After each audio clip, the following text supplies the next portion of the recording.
Bruchim haboim. Welcome everyone. We're about to begin Be'ezras Hashem together on Daf Kuf Mem Aleph, Amud Aleph, 2 lines from the bottom. The Gemara previously discussed when a person has clay on his shoe. How does he remove it? Can he remove it against the wall? Can he remove it against the ground? There was different opinions about that. And the brisa that was brought said that a person can certainly remove it from the back of a knife. Says the Gemara to then continue its discussion, Amar Rabbi Abohu, Amar Rabbi Elozar, Amar Rabbi Yonai. Megarin minal chodosh avoloy yoshin. One can remove the clay, he can scrape the clay off with the back of the knife with a new shoe, but not with an old shoe. Because a new shoe has stronger leather, whereas the old shoe, which has leather that has already been worn, when he scrapes it even with the back of the knife, which is metal, it's liable to then smooth out the leather. When it comes to the new shoe, because the leather is so hard, it doesn't have an effect on scraping it off in order to make it then smoothed out and cutting the outer surface of that leather. Ba'meh megaroi, the Gemara now asks on top of Kuv Mem Aleph Amud Beis, with what can one scrape off this clay with? Amar Biabo begav sakin, like the brisa had said earlier, with the back of a knife.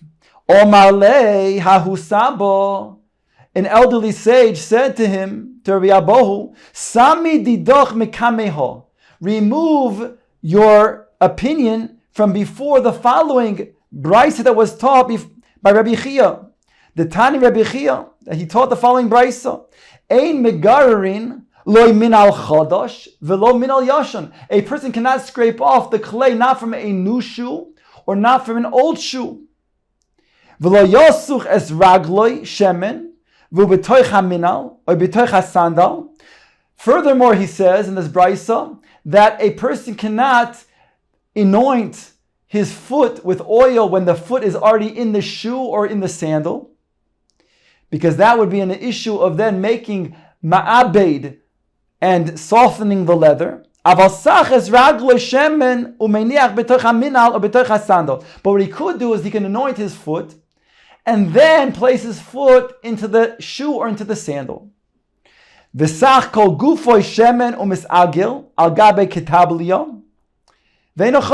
the Bryson concludes that a person can anoint his entire body and he can roll on a leather piece, a long leather piece that is used as a tablecloth.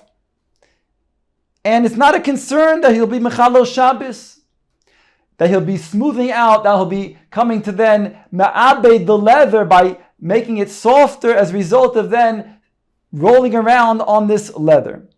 Omar Rav Chizda, Rav Chizda now qualifies this brisa and says, we're talking about over here when he then puts oil on his foot and then he puts it into the shoe or into the sandal, that he only did so letzachtzechoi. He only did so in order to then to shine the shoe. But in order to then ma'abed, to then work the leather itself, to soften the leather, not. Ask the Gemara, la'abdoi, pshito, to make it softening the leather, that for sure cannot be done. That's a malacha midiaraisa, to ma'abed leather. Vesu, and further, letzachtzechoi mi'iko mandeshori, even just to shine the leather, who said that would be permissible? That might even be an Isser Deraisa, and certainly would be an Isser Derabanan. At least, Ella i'itmar hochi itmar. Rather, what Rav Chizda said, this is what he said.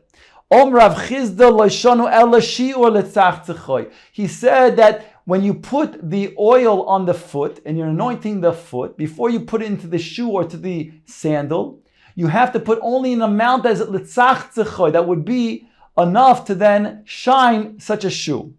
But if you would put enough oil to ma'abed the shoe, even then, when you put it on the foot alone, would be also be prohibited.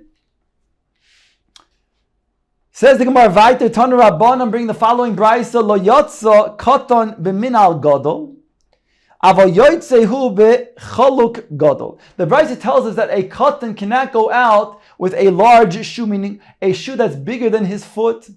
The idea being because he may then have the shoe fall off his foot on Shabbos, whereby he'll then carry the shoe Dalet Amos in the Rishus HaRabim. But when it comes to a chaluk, when it comes to a cloak, a garment that is bigger than him, that it will not fall off and it won't have the same problem. And furthermore, he's not going to take it off because then he'll be naked. The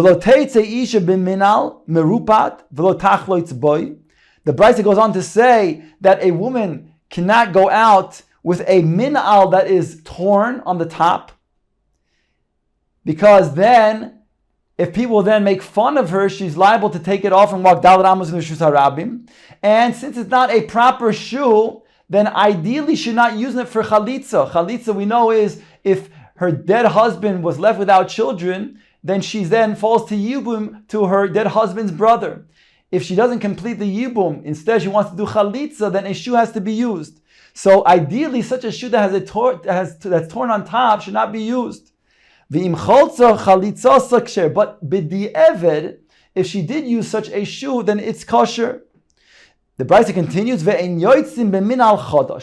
and should not go out with a minal chadash, a new shoe, because the Gemara will explain, since a new shoe, which is not yet measured to be a good fit for the woman's foot, then there may be a problem that she will then take it off in the Rishus HaRabim and walk down the Amos in the Rishus HaRabim. Says the Gemara, Be'ezim minal amru. What minal that we say just now is problematic to go out with? Be'minal shal isha. We're talking about a woman's shoe, because she's going to be makbid. Tani davar kaporo explains, Lo shanu ela shelo yatsa boisho achad mi bayom. That's because she did not go out with such a shoe before Shabbos, on Erev Shabbos. And therefore she doesn't know whether it fits her properly or not. Aval yatsa boy me Erev Shabbos mutter. But if she would go already without that shoe on before Shabbos, then she would know if it's a good fit or not. The problem is, if she did not go on before Shabbos and she just puts on now on Shabbos, then it's likely she will determine that it's not a good fit. And since a woman is makpedes, that it should fit well on her shoe, on her foot, thereby she may be liable to take it off on Shabbos and walk Dalet Amos Rishus HaRabim. So therefore that's the kavanah of the Brisa, that a woman cannot go out with her shoe on Shabbos if it's new, if she did not yet wear it before Shabbos.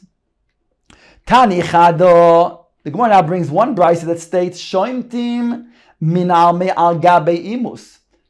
Here it says that a Brisa tells us that one can remove a shoe from the imus. Imus is really like the mold of a foot that the shoe was then put on to make the shoe. So the Brisa tells us that a person cannot take off the shoe from this imus. By the way, the Mishnah states that it's called an imum, but nonetheless here in the Gemara uses the word imus with a samech at the end, and this Brisa says that it's asur to take it off. Namely because the imus is muktzah, so therefore you cannot take off the shoe from this imus. That's one Brisa. V'tanya either, but another Brisa says, Ein shomtim. I flipped it around. The first Brisa says that you can go ahead and remove the shoe from the imus, from this mold, whilst the other Brisa says you cannot. That it's muktzah.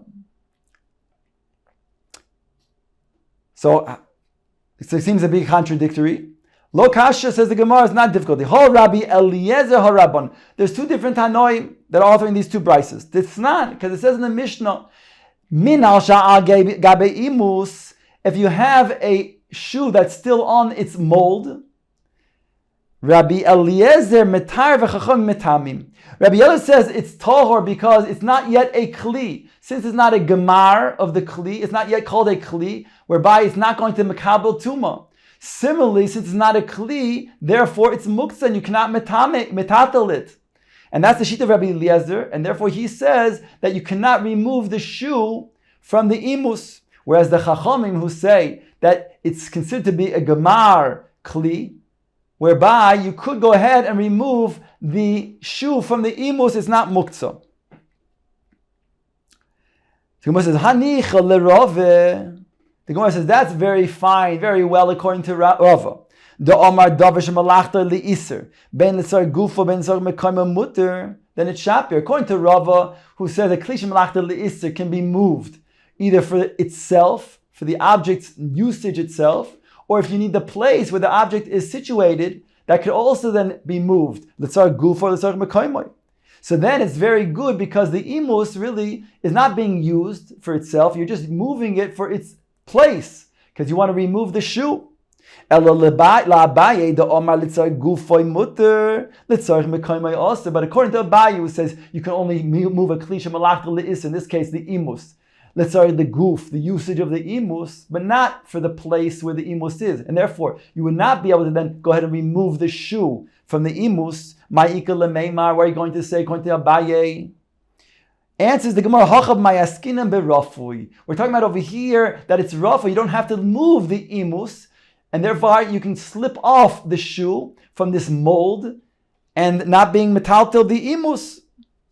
The Tanya, the Gemara now brings a brisa that supports this. Rabbi Yehuda Oimer, im haya rafui mutter. If indeed the connection of the shoe on top of the mold is weak, means it's very loose, then it's mutter to slip it off because, again, you're not going to be metaltel the imus. The Gemara is medarik taima de rafui. According to this brisa that says if it's rafui, it's mutter, then the reason is only because it's rafui that's mutter to go ahead and slip off the shoe. Hala rafui loy, but with not it being loose, then it would be a problem, it would be usher. So they want to ask the other way. Hanicha le'abaye. The Omar Davish Malachta li'isa litzar gufoy mutter litzar mekayma aser shapir. According to Abaye, who says you can only move a klish malachta li'isa for its own use, but not for then its place, then it's very well, because over here we're saying you cannot move the imus. And the only reason why you can go ahead and take the shoe off is because it's rafui. So it's very good, according to Abaye. Elo l'rava, the Omar bein litzar gufoy, bein litzar mekayma is mutter, that you can go ahead and move it even if you need the place. So over here too, by the imus, you should be able to go ahead and move the imus because you need the place and then slip off the shoe that way. It doesn't have to be a situation of rafui. As ma area rafui, why mention that the shoe is on the imus in a rafui fashion? Answer the more, ask the Gemara, because I feel low rafui nami, even if it was not rafui, even if it was not on the imus in a rafui fashion, you could still be able to move it because it's sarich mekaymoy. Answers the Gemara, Hahi Rabbi Yehuda Mishum Rabbi Eliezerhu. This is Rabbi Yehuda in the name of Rabbi Eliezer. We said before that the Mishnah states a machloikis.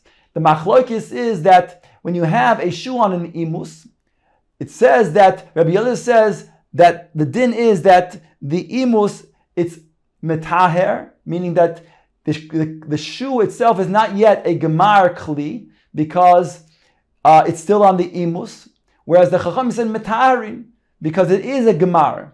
So the Gemara is saying over here that Rabbi Yehuda said that which Rabbi Eliezer says, that it's metaher, it's not a kli. That's when it's on tight. Then it's not a gemar kli. But over here, since it's rafui, even Rabbi Eliezer would agree that it's metame, it's a kli, full-fledged kli, to mekabel tuma, and therefore also in regards to Hilchos Shabbos, you go ahead and metaltel it.